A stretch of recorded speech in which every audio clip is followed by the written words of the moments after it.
بسم الله الرحمن الرحيم.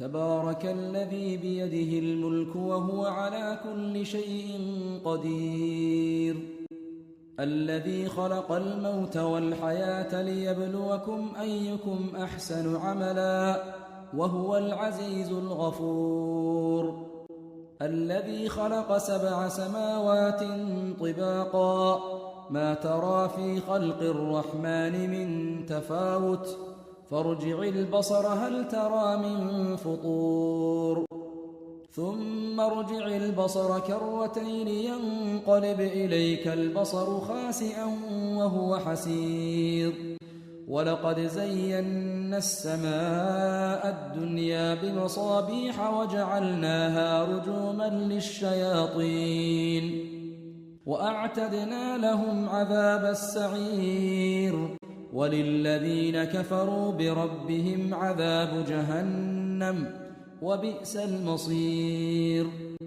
إذا ألقوا فيها سمعوا لها شهيقا وهي تفور تكاد تميز من الغيظ، كلما ألقي فيها فوج سألهم خزنتها ألم يأتكم نذير؟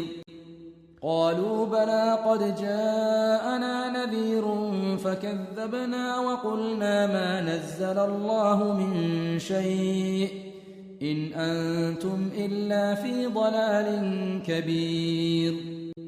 وقالوا لو كنا نسمع أو نعقل ما كنا في أصحاب السعير، فاعترفوا بذنبهم فسحقا لأصحاب السعير.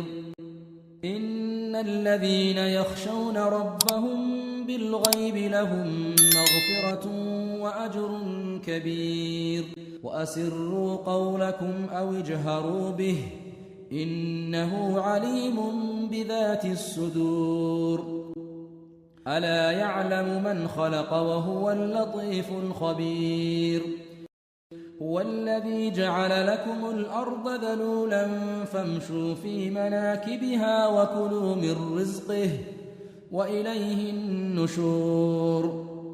أأمنتم من في السماء أن يخسف بكم الأرض فإذا هي تمور أم أمنتم من في السماء أن يرسل عليكم حاصبا فستعلمون كيف نذير.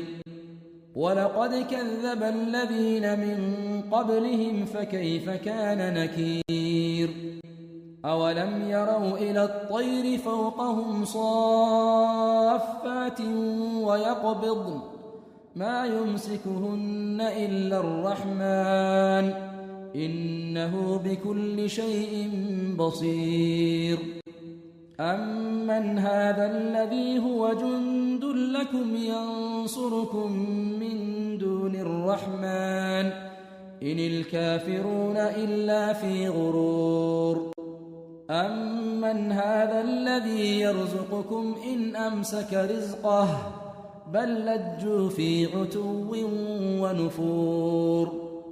أفمن يمشي مكبا على وجهه أهدى أمن يمشي سويا على صراط مستقيم. قل هو الذي أنشأكم وجعل لكم السمع والأبصار والأفئدة قليلا ما تشكرون.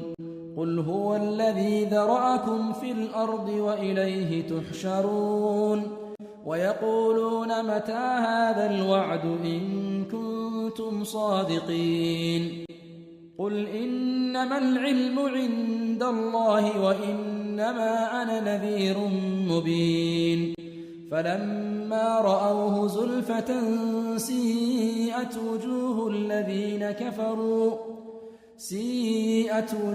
الذين كفروا وقيل هذا الذي كنتم به تدعون.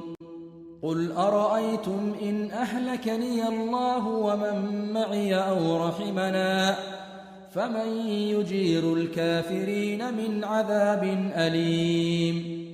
قل هو الرحمن آمنا به وعليه توكلنا فستعلمون من هو في ضلال مبين قل أرأيتم إن أصبح ماؤكم غورا فمن يأتيكم بماء